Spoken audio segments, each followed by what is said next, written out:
In this video, we'll go through the steps of how to share content to a course section in Echo360.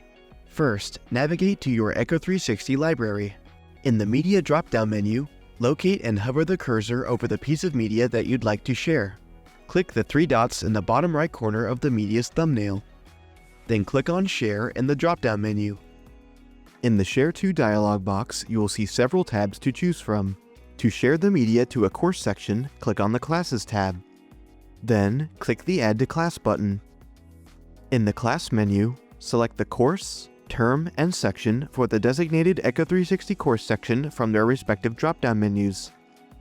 Next, you will need to choose or create a class within the course section to share the media to. If there is an available class already created within the course section, then you may select it from the Class drop-down menu in the existing Class tab. If not, then you can navigate to the New Class tab to create one. Enter the name for the class in the Class Name box. If preferred, you can also create a start date and description for the class, or you may leave these two options blank.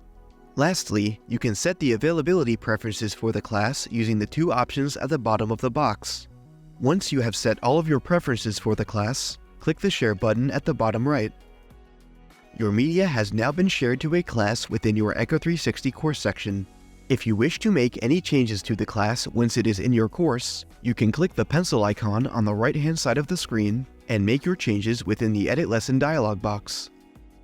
Additionally, if you wish to delete a class within your course section, you can click the trash icon for it on the right-hand side of the screen, then click OK in the dialog box that appears.